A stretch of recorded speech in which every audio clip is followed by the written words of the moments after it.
It was a cold, foggy morning when Detective James Carter arrived at the edge of Blackwood Forest. The call had come in just an hour ago. A hiker had found something strange deep in the woods. Footprints. Not just any footprints, but a trail that led to a chilling discovery. The forest was quiet, almost too quiet. The usual chirping of birds was absent, and the only sound was the crunch of leaves under James's boots.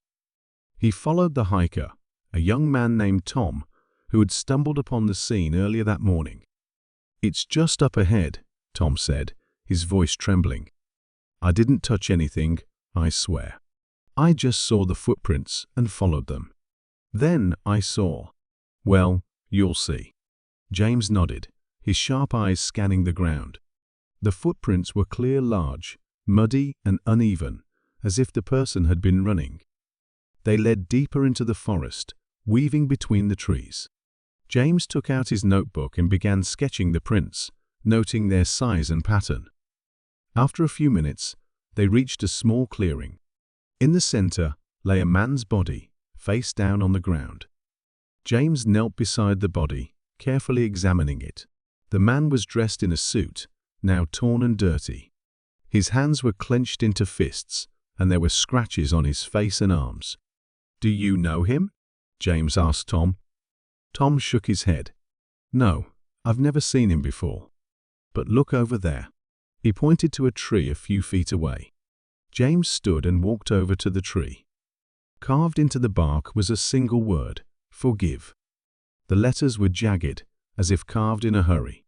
James took a photo of the carving and returned to the body.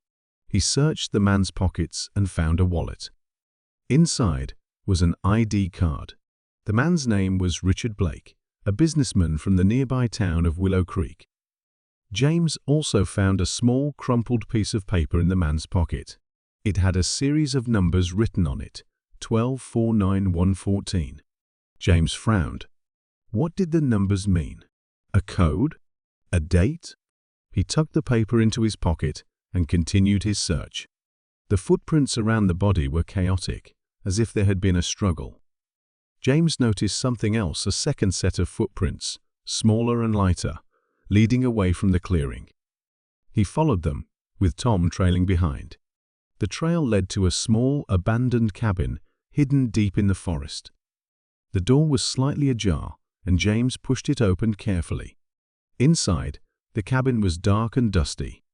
A table in the center of the room was covered in papers and maps. James picked up one of the maps and saw that it was of Blackwood Forest, with certain areas marked in red.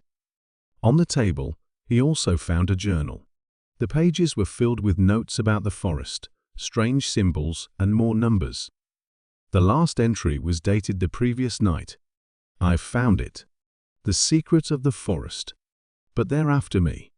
If something happens to me, the truth is hidden in the numbers. Forgive me." James's mind raced. What was Richard Blake looking for? And who was after him? He turned to Tom. "Did you see anyone else in the forest this morning?" Tom shook his head. "No, just the footprints and him." James decided to return to the clearing to examine the body again. As he walked, he thought about the numbers, 12-4-9-1-14. He pulled out his notebook and wrote them down. Then, he had an idea. He assigned each number to its corresponding letter in the alphabet. 1A, 4D, 9I, 12L, 14N. The letters spelled out LDIAN. Wait, that didn't make sense. He tried rearranging them. DIALN. Dial N? What did that mean? Back at the clearing, James noticed something he had missed earlier. Near the body, partially hidden under leaves, was an old rusty dial with numbers on it. It looked like part of a machine or a lock. He picked it up and turned it. The dial clicked into place at the number N. Suddenly, he heard a noise behind him. He turned just in time to see a shadowy figure running into the trees. James chased after them, but the figure was too fast and disappeared into the fog. When he returned to the clearing, Tom was gone. James stood there, holding the dial and realized he was closer to the truth than he thought. The forest held a secret, and Richard Blake had died trying to uncover it. Now, it was up to James to solve the mystery of the footprints in the forest. But one thing was clear: he wasn't alone. Someone else was watching, and they would do anything to keep the secret hidden.